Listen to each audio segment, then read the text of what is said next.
The Quantum Awakening, the Galactic. Coalition had catalogued Earth as species. File 7421. Primitive for 300 years, they're automated. Observation stations floated silently. The outer reaches of the solar system, recording every aspect of human development with the clinical detachment of scientists studying insects to the 17 advanced civilizations that formed the coalition. Humanity was unremarkable. They burned fossil fuels, launched crude chemical rockets, and spent more resources on warfare than exploration. The coalition's predictive algorithms estimated humans would need at least 500 more years before achieving faster than light travel. Ambassador Crakes reviewed the latest Earth report with barely concealed boredom. His species, the Valorans, had mastered interstellar travel when humans were still discovering fire. Now, as chief observer for Sector 7, he was responsible for monitoring dozens of primitive worlds. Earth was just another entry in an endless database. The report confirmed what every previous report had shown: slow incremental progress with no significant breakthroughs. Dr. Sarah Chin sat alone in her laboratory at 3:00 in the morning, staring at equations that refused to make sense. For 5 years she had been pursuing what her colleagues called impossible, creating a direct interface between human consciousness and quantum computing systems. The human brain operated on principles that classical computers could never replicate. Quantum computers offered possibilities, but the gap between biological thought and quantum processing seemed insurmountable. Every simulation she ran ended the same way: catastrophic system failure. The moment she tried to bridge organic neural patterns with quantum states, Sarah rubbed her tired eyes and decided to try one more approach. Instead of forcing the quantum system to interpret human thought, what if she let human thought define the quantum parameters? It was backwards from every accepted theory, but she was too exhausted to care about convention anymore. She activated the experimental neural mesh, a network of quantum processors woven into a headset that could detect and respond to neural activity. Then she did something no safety protocol would have allowed. She put it on herself. The sensation was immediate and overwhelming. Sarah felt her consciousness expand beyond her skull, touching something vast and waiting. The quantum processors were not interpreting her thoughts, they were resonating with them, amplifying them, becoming an extension of her mind rather than a tool she controlled. Information flooded her awareness, mathematical concepts she had struggled to understand for years suddenly became clear. She could see the structure of space-time itself, not as equations on a screen, but as something she could perceive directly, and she understood with absolute clarity that human consciousness was not a product of brain chemistry. It was something that existed partially in quantum states across dimensions that physical instruments could not measure. Sarah removed the headset with shaking hands. Her heart pounded as the implications crashed through her mind like waves. Humans were not primitive. They had evolved with consciousness that naturally interfaced with quantum reality. Every thought, every moment of intuition, every flash of inspiration was humanity touching something beyond physical space. They just had not known how to access it deliberately until now. She called her research partner, Dr. James Way, at 3:30 In the morning, he arrived at the laboratory within an hour, skeptical but curious. Sarah showed him the data. Recordings from her experiment. James studied the readings with growing disbelief. According to every known law of physics, what Sarah had accomplished was impossible. Try it yourself, Sarah said, offering him the neural mesh. James hesitated, then placed the device on his head. His eyes went wide. Sarah watched as he experienced the same awakening she had when he removed the headset. 10 minutes later, his hands were trembling. We need to tell everyone, he whispered. This changes everything. Within 48 hours, Sarah had contacted 12 researchers she trusted. Each one tried the neural mesh. Each one experienced the same impossible expansion of consciousness. Each one understood immediately that humanity had been on the verge of transcendence without realizing it. They worked in secret for 3 weeks, refining the technology, making it safer and more accessible. Sarah designed a manufacturing process that could produce neural mesh units by the thousands. The materials were common. The construction was simple. Any facility with basic quantum computing equipment could build them. Then they released everything, all research data, all manufacturing specifications, all theoretical frameworks simultaneously to every scientific institution on Earth. There was no patent, no military classification, no corporate ownership. Sarah gave it to humanity as a gift. The response was explosive. Within days, laboratories across the world were producing neural mesh units. Within weeks, millions of people had experienced quantum consciousness awakening. Artists created works of beauty that seemed to exist in more dimensions than the eye could see. Engineers designed machines that operated on principles physics textbooks claimed were impossible. Doctors healed diseases by perceiving and correcting disruptions in the quantum patterns that underlay human biology. Humanity did not gradually advance, they transformed. Power generation became trivial when consciousness could directly manipulate quantum fields to produce unlimited clean energy. Transportation evolved overnight as humans learned to fold space using nothing but thought and the right quantum resonance patterns. Scarcity vanished when matter itself could be restructured at the quantum level. Food, water, shelter, medicine. Everything could be created from base elements with conscious intention, amplified through neural mesh technology. The old world of nations and borders and resource conflicts simply became irrelevant in the face of post-scarcity abundance. 3 months after Sarah's discovery, the automated coalition observation stations detected energy signatures that should not exist anywhere near Earth. Ambassador Kreth received the emergency alert with confusion that quickly turned to alarm. The readings showed quantum manipulation on a scale that even the most advanced coalition species had not achieved, but that was impossible. Earth was primitive. Their last report had confirmed it. Kree ordered a man reconnaissance mission. He would go to Earth himself and determine what was actually happening. His ship entered Earth's solar system, expecting to find a preftal civilization struggling with early industrial technology.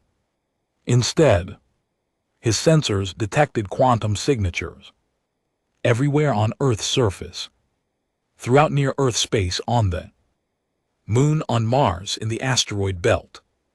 Structures that had not existed 3 months ago now orbited every planet. Ships moved between worlds without Conventional propulsion, folding space around themselves in ways that suggested consciousness-based technology. Kree felt cold fear settle in his chest. He had seen this energy signature pattern only once before in ancient texts describing the precursors, the mysterious first civilization that had supposedly seeded life across the galaxy millions of years ago, then vanished. But humans could not possibly have precursor technology. They were primitive. They were supposed to be primitive.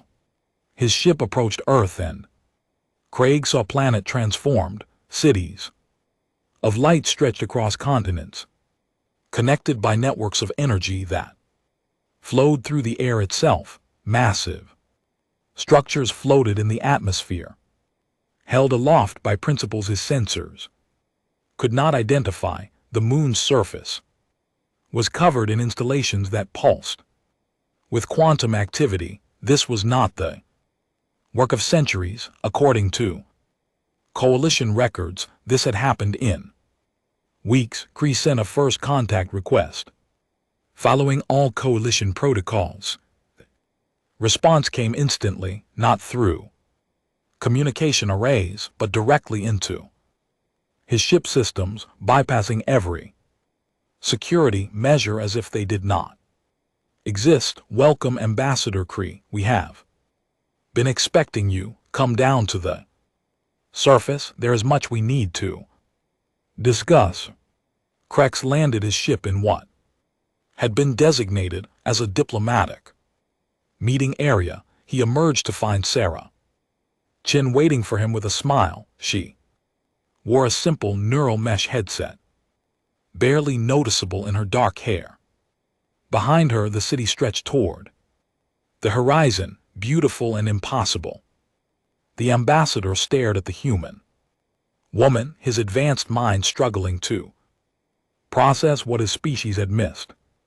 "Oh, you finally asked." Sarah's smile widened. She gestured at the neural mesh. "We were already connected to it. We just needed to remember how to listen. Everything you see, everything we have become, it was always within us. We just needed the right key to unlock it." Kree looked at the transformed world around him and realized with dawning horror that the Coalition had not been observing a primitive species slowly climbing toward the stars. They had been watching gods who had forgotten they were gods, and now humanity had remembered the new dawn. The Coalition Emergency Council convened within hours of Ambassador Kree's initial report from Earth. 17 species representatives materialized as holographic projections in the grand chamber that floated in neutral space between their home worlds. Each representative brought centuries of experience in managing galactic affairs, maintaining order among primitive species, and ensuring the Coalition's dominance remained unquestioned. None of them had ever faced a situation like this.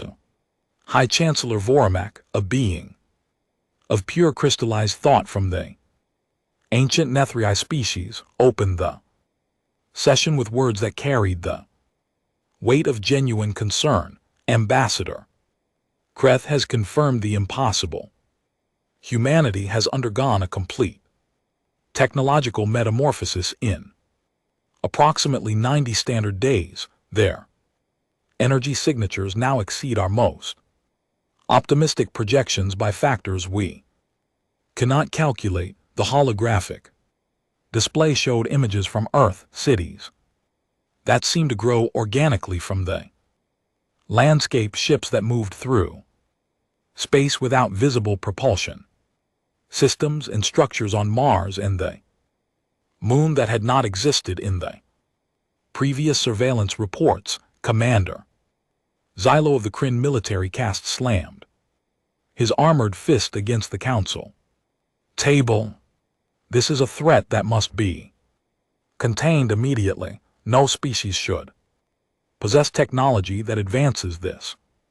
Rapidly, it suggests external intervention, possibly from a hostile power beyond coalition space. We should prepare for military action, Ambassador. Craig, still transmitting from Earth's surface, spoke with unusual hesitation. In his voice, "Commander, I must advise against any hostile action. I have spent the past 2 days observing human capabilities, and I believe military intervention would be catastrophic for us, not for them." The council chamber fell silent. Krex had served the coalition for 200 years and had never expressed concern about any primitive species. His words carried weight that made even Xylo pause. "Explain yourself, Ambassador High Chancellor," Vormak commanded. Krethix turned his visual sensors toward Sarah Chin, who stood nearby, listening to the transmission with patient interest. The humans have not developed weapons in the conventional sense. They have no need for them. Their technology operates on principles of consciousness manipulation. At the quantum level, they can perceive and alter the fundamental structure of reality itself. When I questioned Dr. Chin about their defensive capabilities, she demonstrated something that still troubles my understanding. She created matter from empty space using only her thoughts amplified through their neural mesh technology. She folded space around my ship without touching any controls. She showed me how human children are now learning to perceive 11 dimensions of reality as easily as we perceive 3. The council members shifted uncomfortably. Several began speaking at once, but High Chancellor Vorek silenced them with a pulse of telepathic authority. "How is this possible? Our greatest scientists have theorized about consciousness-based technology for millennia, but no species has ever achieved it." Sarah stepped forward, addressing the council directly through Krex's communication link. "May I speak?" High Chancellor. There was a long pause before Vorek responded. "You may speak, Dr. Chin. We are most interested in understanding how your species accomplished in 3 months what has eluded civilizations for millions of years." Sarah smiled gently, her neural mesh headset glowing softly with quantum activity. "We did not accomplish anything new. We remembered something old. Human consciousness evolved differently than yours. We are not just biological computers processing information. Our awareness exists partially in quantum states touching dimensions your instruments cannot measure. Every human being who has ever lived has had moments of intuition, inspiration, dreams that seemed to show impossible things. We were always connected to quantum reality. We just did not understand the connection until now." She paused, gathering her thoughts in a way that would translate across species barriers. "Think of it this way. Your civilizations built tools to manipulate the physical universe. You created ships, weapons, computers, all external devices that do what consciousness alone cannot. But human evolution took a different path. Our consciousness itself became the tool. We just needed technology simple enough to amplify what was already there. The neural mesh does not grant us power. It helps us access power we always possessed." High Chancellor Vorek processed this information with growing unease. "If what you say is true, then every human now possesses capabilities that rival our most advanced technology. That represents an unprecedented shift in galactic power balance." Sarah nodded.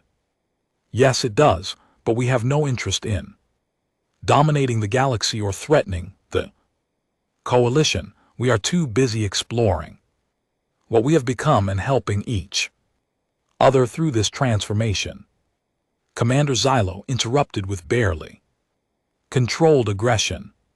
You expect us to believe that a species which has warred among itself for its entire history will suddenly become peaceful simply because they gained godlike power? History suggests the opposite. Sarah's expression grew serious. Commander, you are correct that humanity has a violent history, but the neural mesh changed more than our technology. When you touch quantum consciousness, when you perceive reality as it truly exists beneath physical appearances, certain truths become undeniable. Separation is an illusion. Every conscious being is connected at fundamental levels. Violence against others is violence against yourself. These are not philosophical concepts for us anymore. They are direct perceptions. War has become literally unthinkable for awakened humans. Dr. James Way joined Sarah, his own neural mesh active and resonant. We tried to explain this to Ambassador Crakes. Since the awakening, crime has dropped to zero, not because of laws or punishment, but because people perceive the interconnection of all consciousness. You cannot steal from someone when you can directly feel their pain. You cannot hurt someone when their suffering becomes your own. Coalition Council members looked at each other with expressions ranging from skepticism to fascination. Scholar Thra of the Luminari spoke for the first time, her melodious voice carrying centuries of accumulated wisdom. Dr. Chin, several coalition species have attempted consciousness-based technology. Throughout our history, all attempts failed or produced unstable results. Why would humans succeed where older, more advanced species could not? Sarah considered the question carefully. We believe it is because human consciousness evolved on a world with unusual quantum properties. Earth's magnetic field, its position in the galaxy, perhaps something in the planet's core we are still investigating, but something about Earth caused human neural patterns to develop quantum coherence that other species lack. We are not superior, we are simply different, and now that we understand this difference, we want to share it. The council chamber erupted with simultaneous responses. Share it. Oh. Can other species use your technology? Are you offering this to the coalition? Sarah raised her hand, and somehow her gesture commanded attention across light years of space. We have been running experiments with volunteers from the coalition species. Ambassador Cethix brought with him. The results are mixed. Some species can use neural technology with modifications, others cannot. Their consciousness operates too differently from ours, but we are learning, and we believe we can eventually create versions that work for any sentient species. We want to help others awaken to their own potential, whatever form that potential takes. High Chancellor Vorik studied Sarah with ancient eyes that had witnessed the rise and fall of countless civilizations. And what do you want in return? Dr. Chin. In our experience, no one offers such power freely. Sarah's response was immediate and sincere. We want friendship, partnership, knowledge exchange. You have explored the galaxy for millions of years while we were confined to one planet. You understand alien psychologies, diplomatic protocols, the complex relationships between species. We have so much to learn from you. In return, we offer our technology, our insights into quantum consciousness, and our help in solving problems that conventional technology cannot address. She paused, then added quietly, we also want protection from our own naivety. We became powerful very quickly. We need guidance from civilizations that have navigated these challenges before. We need allies who can teach us wisdom to match our new capabilities. The honesty in her words seemed to disarm much of the council's suspicion. Even Commander Xylo relaxed slightly, his aggressive posture softening. Ambassador Kree spoke again, his voice carrying new respect. Chancellor, I have spent 2 days among humans during their awakening. I have watched them reshape their world.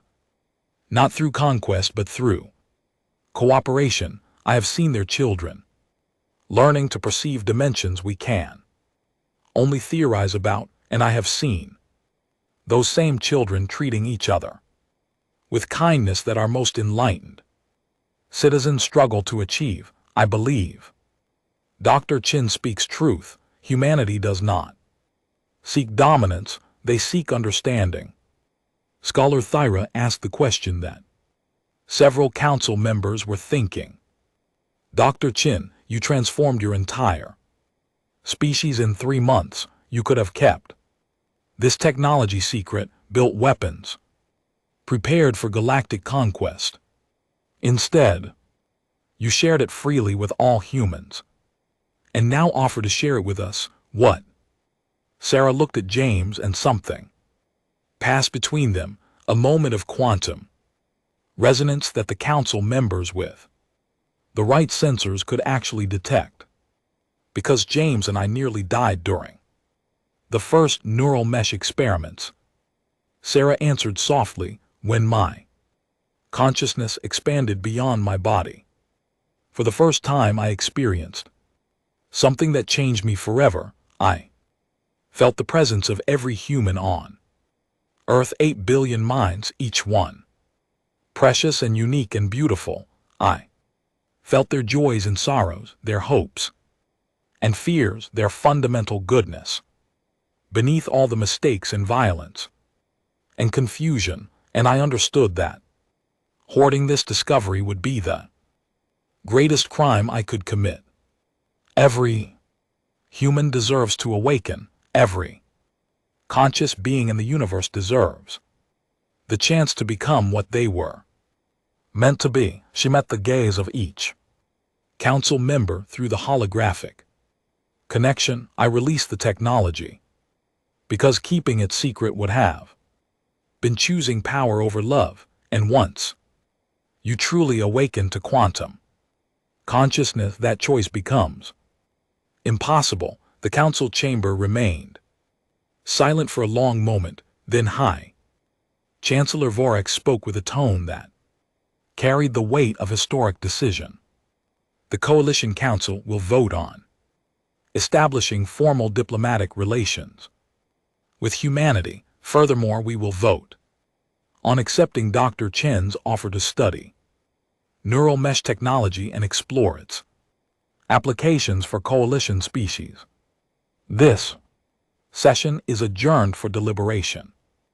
The vote came 3 hours later, unanimous approval on both measures. Within days, Earth became the first primitive species in coalition history to be granted full sovereign status without conquest or centuries of observation. Humanity took its place among the stars, not through military might but through the unprecedented achievement of unlocking consciousness itself. Ships from 17 different species arrived at Earth over the following weeks, carrying scientists eager to study human technology and diplomats seeking to understand the species that had rewritten the rules of galactic civilization. Sarah Chin stood on the observation deck of humanity's first interstellar station, looking out at the ships gathering around Earth.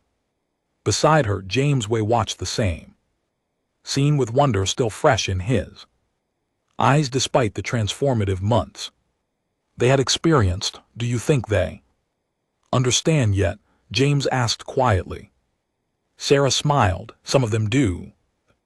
Others will in time. We showed them that consciousness is not a product of evolution. It is the foundation of reality itself. Every species, every being, every quantum particle exists within an ocean of awareness that connects all things. We just learned to swim in it deliberately. She touched her neural mesh, feeling the gentle hum of quantum resonance. And now the real work begins.